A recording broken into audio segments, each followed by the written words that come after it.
এইসব এত সবজি নিয়ে এসব কি করছো? আরে এই তো বাজার থেকে এলো, এই তো ভাবলাম যে দেখো আজকে কত সবজি এসছে দেখো। তাই তো দেখছি।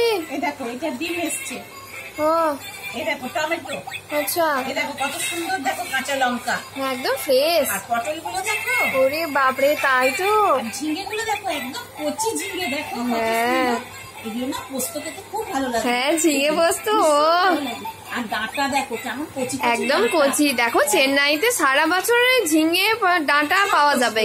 এই যে এই ডাঁটাগুলোতে কি হবে বলো তো, শুক্তো হবে। আচ্ছা এই দেখো বিনস, বিনস, দেখো বেগুন, এই দেখো ক্যাপসিকাম, এই দেখো কাঁচা কলা, লেবু, আবার দেখো এখন ধনেপাতা, দেখো এরকম হ্যাঁ এত ফ্রেশ ধনেপাতা।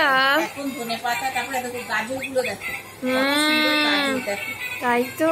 দেখো কত সবজি এসছে, দেখো এগুলো সব এই তরকারি হবে। তারপরে তোমার ওষুধ জন্য আজকে ডিমের ঝোল হবে। আচ্ছা আরো আছে চিকেন আছে, চিকেনটা কালকে হবে।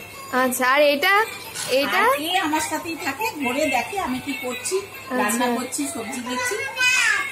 আচ্ছা আচ্ছা, আর দেখো আদা গুলো দেখো, ও এই চিনিটা এসছে, এই চিনিটা দিয়ে ম্যাঙ্গোর চাটনি হবে। বাহ এটা সুগার। আচ্ছা আচ্ছা বাহ বাহ বাহ সবজিগুলো দেখেছো ভালো হয়েছে, খুব ভালো হয়েছে। রান্না করবো কচি কচি পটল, কচি কচি ঝিঙে, এগুলো পোস্ত করবো। বাহ আর এই ডাঁটা দিয়ে শুক্তো হবে। বাহ ঠিক আছে, ঠিক আছে সুন্দর করে রান্না হবে। বাহ